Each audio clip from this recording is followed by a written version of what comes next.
जब विज्ञान कहता है कि सृष्टि एक धमाके से शुरू हुई, तब वेद कहते हैं ये ओम की ध्वनि से हुआ।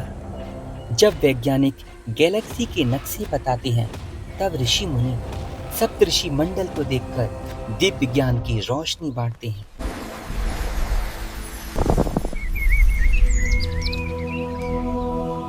लेकिन क्या आप जानते हैं, इस पूरे ब्रह्मांड में सबसे पहले कौन प्रकट हुए थे?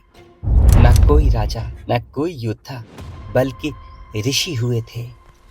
आइए आज जानते हैं ऋषि क्या होते हैं, क्या उनकी वाणी अमर है और सृष्टि के पहले सप्तऋषि कौन थे।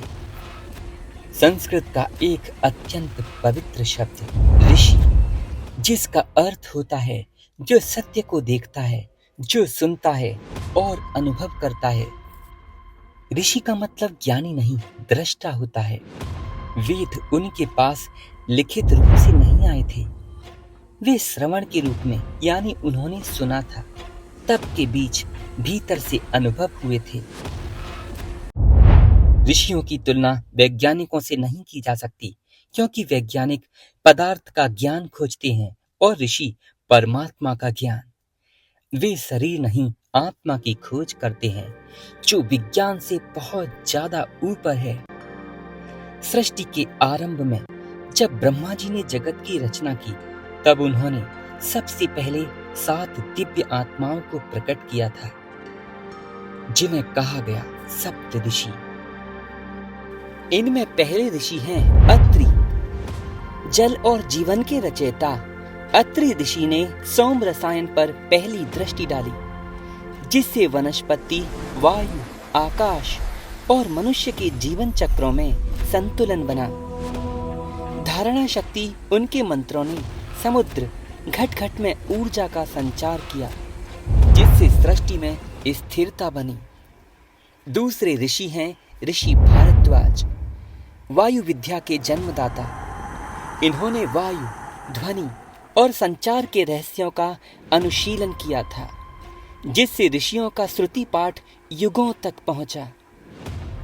जीवन धारा के ये संरक्षक कहे जाते हैं।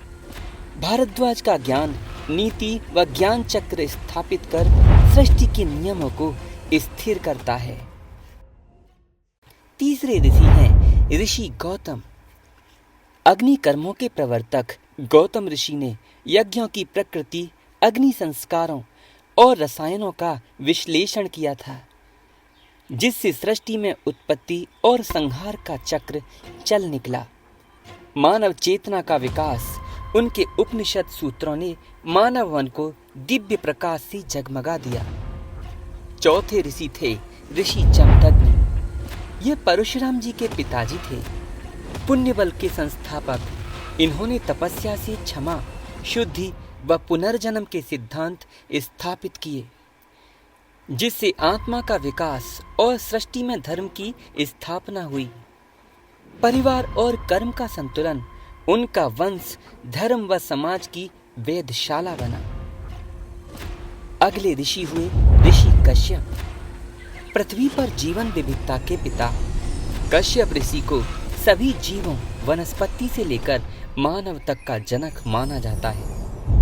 उन्होंने सृष्टि के प्रत्येक प्राणीगण की रचना और उनके आपसी संबंध की रूपरेखा रची। प्रकृति से मेल मिलाप उनके ज्ञान से भूमि, जल, अग्नि, वायु और आकाश के बीच संतुलन बना था। अगले ऋषि हुए ऋषि वशिष्ठ, राजनीति धर्म के संरक्षक।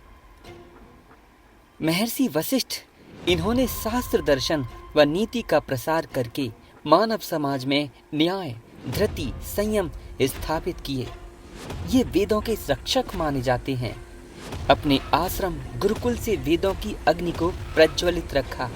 याद रखिए, ये वही ऋषि थे जिनके शिष्य स्वयं परम ब्रह्म भगवान श्री राम बने। ऋषि विश्वामित्र, गायत्री मंत्र के दृष्टा।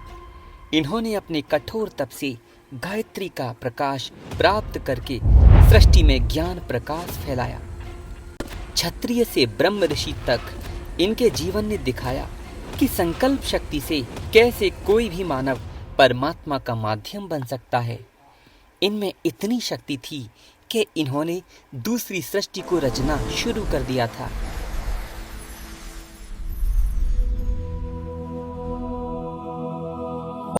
इन सभी ऋषियों का जन्म ब्रह्मा जी के मन से हुआ।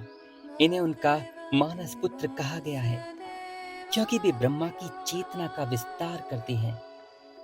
आज भी यदि आप रात में आकाश को देखें तो 7 प्रमुख तारे एक खास आकार में दिखाई देते हैं, जिसे विज्ञान कहता है और समेजर और वेद कहते हैं सप्तऋषि मंडल।